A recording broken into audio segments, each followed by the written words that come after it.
Kumusta pag tinitinda mo? Okay man? Okay lang po. Nintay ka ni Kuya Kens. Kuya Kens! Ba't mo nintay si Melissa? Saan ka galing ngayon? Sa palengke. Sabi mo nga, 6 nandito ka na. Anong oras na? Mga alas 7 na po, kuya. Baka may kay-date yan. Baka may iba na. Di ako nagde-date. Ayaw kong mag-date. Maliligo ka muna. Dad, kumain ka muna. Baka pagod ito. Kaya ako kumain. Masakit ba yung katawan mo? Mamasahin ka daw ni Kuya Kens. Pakaligo, kuya. Ha? Pakaligo. Kasi gumigising siya ng madaling araw. Anong oras kayo umaalis pag madaling araw? Ano po, alas 2. Kanina, anong oras kayo umalis? Mga 1:40 po ata. Yan o. Nag-aalala siya sa'yo pagka umuwi ka ng ganitong oras. Gusto niya yung halimbawa, anong oras dapat umuwi ito? Sabi niya po alas 6. Alas 6? Bakit kaya na alas 6 inabot? Inaano pa yung tinda, kuya, kung may mabili pa. Grabe yung sipag ni Melissa. Sipag nga po. Swerte, kuya. Nag-aalala siya sa'yo pagka ang late kang dumating. Kanina pa ako dyan Quarter, oo. Kasi baka kung may kadate kang iba. Ako nagde-date. Wala akong kadate. Oh, wala palang kadate iba. Ay, nag-alala lang ako, kuya, kasi nasanay ako na maaga siyang gawin. Totoo yan. Kasi ito, di pa nagka-girlfriend yan. Mula. Ganun. Di pa. Iwan sa kanya, bakit ayaw mag-girlfriend to? Nag-alala siya at sabi niya, Kuya Bal, Anong oras? 6:45, wala pa si Melissa. Sabi ko, abangan mo dyan sa gate na kung... Kanina pa nga ako dyan, kuya. Kasi nga, baka mayroong maghatid na nakamotor o kaya nakakotse. Wala naman, wala naghatid. Siguro sa kanto meron. Wala din sa kanto. Wala din sa kanto. Malam mo ba ka doon sa kanto, ano? Tapos naglakad lang dito? Naglakad lang. Huwag mo naman akong kasi nag-effort naman ako, di ba? Nag-gising ako ng madaling araw. Anong oras kayo umaalis? Minsan, kuya, 1:30 kasi nag-aantay pa kami dyan. Madaling araw yun. Madaling araw. Magdala ka ng dyan, yung panangga sa aso. Apo. Baka raw may iba kang kadate ay, wala naman. Alabo yung mangyari iba ka din. Ilang taon na, wala pa ako nagde-date ka din. O wala pa daw, Kuya Kens. Sana totoo, kuya. Mali yung akala mo, mali ang akala mo. Apo. At least ngayon, Alam mo panatag na ako, kuya, panatag. Ano siya, parang nalungkot kanina at wala ka pa nga. Pagpasok mo, kuya, naglakad ako dyan, hinahanap ko. Baka nandyan sa mga sulok-sulok lang. Wala naman. Saan siya dumaan? Dyan po ako po nagbukas, kuya. Ay, ka nagbukas? Kaya inantay ko nga po. Wala mga gatid sa kanya. Wala po. Nagsakay lang po siya ng tricycle. May nagliligaw ba sa'yo na? Ay, Diba? madami. Marami daw. Kasi ayaw ko lang. Swerte mo. Swerte. Wala pa kasi sa Wala. Vocabulary mo. Huwag mo nang ligawan niya kasi best friend mo pa lang ngayon. Po. Dapat ay ano muna kayo. Kilanlan mo na kayo. Si Brother John, nagliligaw ba sa'yo? Ay, nanligaw yun. Pero wala talagang pagkaso. Ay, naligaw pala sa kanya. Kaya pala, sinita ka kanina, umaga? Kasi kanina, tinanong ako kung ako pa talaga si Kuya Ken. What? Nabigla nga ako. Baka magalit yon na hinahatid kita. Boyfriend mo ba yan?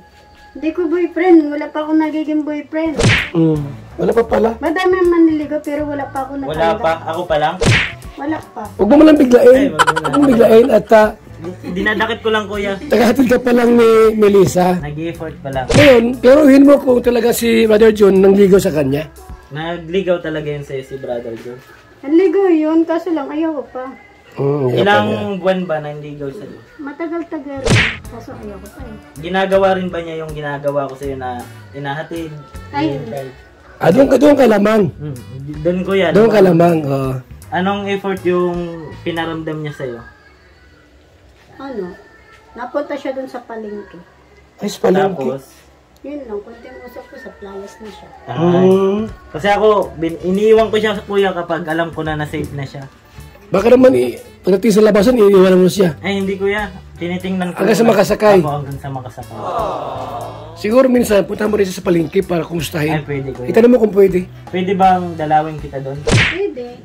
Pwede raw. Baka magkasumpungan kami doon ni Brother John. Ako, yari ka. Kasi sabi mo pupunta doon.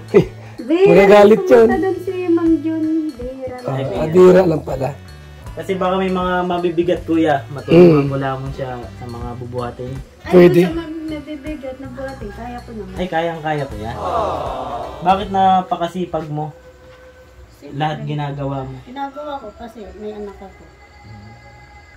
May anak pala siya, no? Opo. Kaya pala araw-araw siyang lumalabas. Opo. Susuporta ko sa Ano yung day off mo na hindi ka pupunta doon sa palengke? Sunday. Yun lang. Pwede ka bang yayain na magpasyal man lang? Kasi day off mo, di ba? Para ma-relax ka din. Tama. Pwede, pag Sunday lang. Ayun, oh. Pwede pala. Sa Isimbaga, pwede kayong mag-relax-relax. Opo. Malamig doon at Malamig lang, oh. Kasi kailangan niya ng relax, gawa ng ano ay. Siyempre, Opo. maghapon baga sa palengke. Maghapon tsaka kuya, nagigising siya ng maaga. Madali. Baka puyat yan. Puyat ka ba? Ay, hindi. Sanay naman ako sa puyat eh. Pag puyat ka, huwag kang maliligo kasi masama. Oo. Sakit yan sa ulo. Hindi naman, sanayan na lang. Kasi pagdating niya kuya, niyaya kong magkain. Sabi niya, maliligo daw muna siya. Ay, tapos, Kumain na ako. Eh, kumain ka na? Saan ka kumain? Baka may kasama ka. Baka nagkikita kayo. wala naman. Hindi. Mabuti naman at wala siyang kasama. Opo. Maganda, mag-picture mo kayong dalawa para may souvenir kayo. Picture tayo. Ganun. Okay lang yan, upo lang naman. Opo lang dito. Tapos, nakaano yung nakagaya mga lab. Yan. Kaya no. Opo. Paano ba yan? Ilagay mo muna yan dyan. Yan ang awak mo. Yan. Tapos yung kamay, Naka-heart. yan naka-heart, okay? Ano? Naka-heart lang. Ay, mga pag Yan. ganito ba? Okay. Ay, grabe. Bagay na bagay kayong dalawa. Tingin dito. Ayos. Paliguin mo na yan. Nagiligo ka At na gusto mo mango. Tapos pagkakaligo, masahiin mo. Opo. Tapos pakainin mo. Para ma-relax. Itanong mo kung pwedeng masahiin, tanong mo. Pwede ka mahilot mamaya. Pag ano? Bawal daw. Bawal pa daw kuya. Hayaan mo na. Baka magalit sa atin. Hinahinay muna. Hinahinay muna. At meron pang bigla ay.